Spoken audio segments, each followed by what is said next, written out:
Baik, kembali dalam Malaysia Memilih seperti apa yang dimaklumkan setakat jam 1 tengah hari tadi, SPR memaklumkan jumlah keseluruhan yang telah pun menunaikan tanggungjawab masing-masing bagi proses pengundian awal adalah sebanyak 78% dan pastinya angka-angka ini akan meningkat dari masa ke semasa dan kami akan bawakan perkembangan terkini berkaitan dengan perkara ataupun berkaitan dengan peratusan keluar mengundi itu.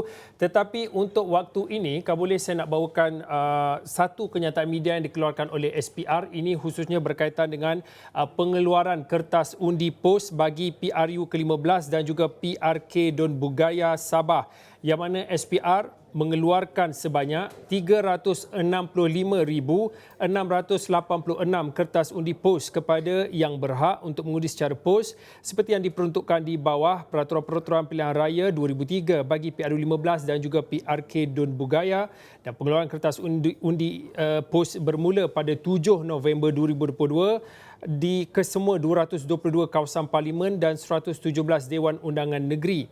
Kesemua 365,686 kertas undi pos terdiri daripada 299,097 borang 1A, 48,109 undi bagi borang 1B dan juga 15,739 bagi kategori borang 1C serta 2,741 PTH iaitu pengundi tidak hadir luar negara. Proses pengeluaran kertas undi pos ini dijalankan dengan kehadiran ejen undi pos daripada semua calon yang bertanding, dan juga dalam kenyataan yang sama SPR mengingatkan pada semua pengundi pos supaya membuat penandaan pada kertas undi, isi dengan lengkap dan betul borang pengisytiharan identiti serta segera mengembalikannya kepada pegawai pengurus berkenaan sebelum jam 5 petang hari pengundian, iaitu pada 19 November 2022, dan pengundi juga diingatkan agar sentiasa menjaga kerahsiaan undi masing-masing dengan tidak merakam gambar kertas undi pos dan menularkannya di laman media sosial. Dan pastinya kenyataan ini akan kami bawakan secara lanjutnya di platform astroawani.com. Baik, untuk waktu ini saya nak kembali dalam Fokus Malaysia Memilih jam 2 petang ini, tetapi saya nak bawakan diskusi ini bersama dengan Mujibur Abdul Muiz. Mujibur adalah fellow kursi Institusi Raja-Raja Melayu UiTM. Assalamualaikum Mujibur. Waalaikumsalam, Fauzi. Selamat petang. Selamat petang. Mujibur, kalau diikutkan peratusan pada setakat ini 78% dan pastinya akan meningkat dari masa ke semasa sehingga jam 5 petang nanti.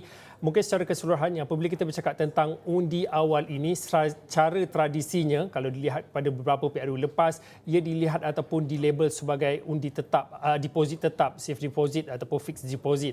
Tetapi dengan ambil kira apa yang berlaku pada PRU 14 dan dinamika pada PRU 15, bolehkah kita mengandaikan pola pengundian bagi anggota keselamatan polis dan juga tentera ini akan sama ataupun berubah buat sekali lagi untuk PRU ke-15 ini, Mujibur? Ya, secara taktikalnya memang kita nampak pola perubahan pengundian ini telah berubah sejak daripada 2018 yang lalu, Fauzi, ya. Dan kalau dilihat secara analisis bagaimana 16 kerusi parlimen yang mempunyai pengundi awal yang banyak, ya. Daripada apa yang berlaku 16 kerusi itu, kita lihat pengundian awal yang berlaku itu memang jelas menunjukkan trend perubahan yang pada satu ketika itu telah memberi pulangan kepada parti pembangkang pada ketika itu, ya. Kita ambil 16 yang ada undi awal tu, 16 parlimen itu 8 dimenangi oleh PH, 7 oleh BN, 6 UMNO, 1 MIC dan 1 Star di Sabah, ya. Pada ketika itu of course lah kerusi warisan ada satu yang menang dengan undi awal di situ. Jadi mungkin kita menjangkakan disebabkan set pengundian dan juga yang kita panggil sebagai saingan yang terbuka itu, dan juga pada ketika ini mungkin kita menjangkakan tidak ada campur tangan ataupun kita andarkan tidak ada arahan-arahan tertentu yang barangkali diberikan dan memberikan kebebasan sepenuhnya kepada anggota dan keluarga masing-masing untuk mengundi, maka kita akan menyaksikan apakah ini akan membawa trend yang telah berlaku pada 2018.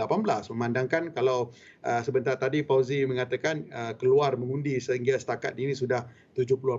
Saya rasa ini sudah menunjukkan bagaimana dalam keadaan yang kita katakan PRU 15 ini senyap, ya, tetapi undi pos ini telah menunjukkan bagaimana peningkat keluar mengundi itu yang cukup tinggi, ya. 78% itu bagi saya satu angka yang baik, dan mungkinkah kita akan menyaksikan pola pengundian pada 2018 itu berulang pada 2022 ini, dan kita mahu menyaksikan apakah ada perubahan daripada 16 kerusi yang telah yang mempunyai undi awal yang tertinggi ini kekal sebagai status quo ataupun akan ada senario luar jangka daripada kerusi-kerusi itu, memandangkan pada satu ketika pengundi awal ini jelas sering berpihak kepada parti penyandang. Mujibu, pada waktu ini saya nak tunjukkanlah, tadi Mujibu ada mengatakan tentang 16 kursi tumpuan kalau melihat kepada apabila kita bercakap tentang undi awal dan juga kursi-kursi yang mungkin dilihat sebagai majoriti tipis, dan ini sebagai dilabel sebagai kursi panas atau hot seat bagi PRU15. Saya tunjukkan ini adalah 16 parlimen, ini untuk keputusan PRU14. 16 parlimen jumlah pengundi awal melebihi majoriti PRU ke-14. Seperti yang dimaklumkan, beberapa kursi menjadi tumpuan seperti Lumut, Tangga Batu. Lumut misalnya, majoriti pada tahun ataupun pada PRU ke-14 hanyalah sekitar 400. Tetapi kalau kita melihat kepada beberapa kursi yang lain seperti Tasik Gelugur juga 81, majoriti yang cukup tipis. Sedangkan jumlah pengundi tentera dan juga polis jauh beza ataupun banyaknya berbanding dengan majoriti yang diperoleh bagi calon yang bertanding pada ketika itu. Begitu juga dengan kawasan Libaran, Tapah juga, dan kita melihat kepada Papar dan juga Keningau. Ini adalah beberapa kawasan ataupun parlimen yang mencatatkan jumlah majoriti yang diperoleh begitu tipis, sedangkan jumlah pengundi awal mereka begitu besar. Mungkin pada waktu ini mungkin saya nak alang-alang lebih kurang dalam 5 minit ini saya nak bertanyakan, tadi disebutkan tentang senario luar jangka. Kita tahu dalam seminggu ini telah pun dimaklumkan beberapa hari lepas oleh Met Malaysia akan berlakunya hujan dan juga hujan lebat dan juga ribut petir di beberapa ataupun di sebahagian besar kawasan di Semenanjung Malaysia dan juga di Sabah Sarawak. Mungkin pada waktu ini melihat kepada senario luar jangka dan juga kita melihat kepada indikator yang akan menjadi pemboleh ubah kepada keputusan PRU15. Yang saya nak maksudkan adalah berkaitan dengan jika ada senario luar jangka dan juga perkara-perkara yang tidak diingini seperti hujan lebat dan juga banjir, apakah persediaan yang perlu dilakukan untuk memastikan sebolehnya kita nak mencapai undi 100% ya Mujibu. Jadi dengan andaian senario luar jangka ini, apa yang perlu kita lakukan pada waktu ini? Saya rasa sukarlah untuk kita menjangkakan akan ada faktor yang menggalakkan pengundi keluar, memandangkan kalau berlaku bencana ini mungkin agak sukarlah untuk mana-mana pengundi memikirkan selain daripada keselamatan harta dan diri. Kalau ada senario jangka, sudah tentu kita menjangkakan semua pihak-pihak yang bertanggungjawab terhadap bencana ini sudah bersedia. Tetapi kita belajar apa yang telah berlaku ketika pilihan raya kecil dan juga pilihan raya negeri. Bila pilihan raya ini selalunya penumpuan terhadap semua SOP langkah-langkah pencegahan tentang bencana ini barangkali akan dikesampingkan, memandangkan penumpuan itu ada pada pilihan raya itu sendiri. Jadi saya rasa kalau ada senario luar jangka ini, saya rasa SPR perlu proaktif lah ya, untuk memikirkan kaedah bagaimana untuk bukan saja memudahkan pengundi itu keluar mengundi, tetapi mungkin memudahkan SPR untuk sampai ke kawasan-kawasan terjejas. Ya, barangkali kalau ada pusat pemindahan yang dibuka, mungkin boleh bawa pusat pengundian itu ke situ. Kerana pada ketika ini kita faham agak sukar untuk mobilisasi pengundi itu berlaku, tetapi mungkin lebih mudah kalau mobilisasi itu dilakukan oleh pihak SPR sendiri. Tetapi itulah, kita pun juga harus melihat kepada kemampuan dan juga logistik wise bagi SPR dalam hal ini. Tetapi sebagai persediaan untuk langkah panjang, saya rasa dalam hal ini kita harus memikirkan kaedah-kaedah yang lebih sesuai dan lebih lebih terkini dan memudahkan proses pengundian itu berbanding hanya menggunakan kaedah secara konvensional, iaitu hadir ke pusat mengundi dan mengundi secara fizikal.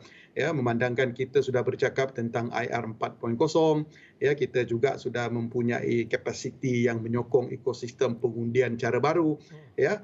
Mungkin kita boleh memperkasakan undi pos, ya, dengan meluaskan ini.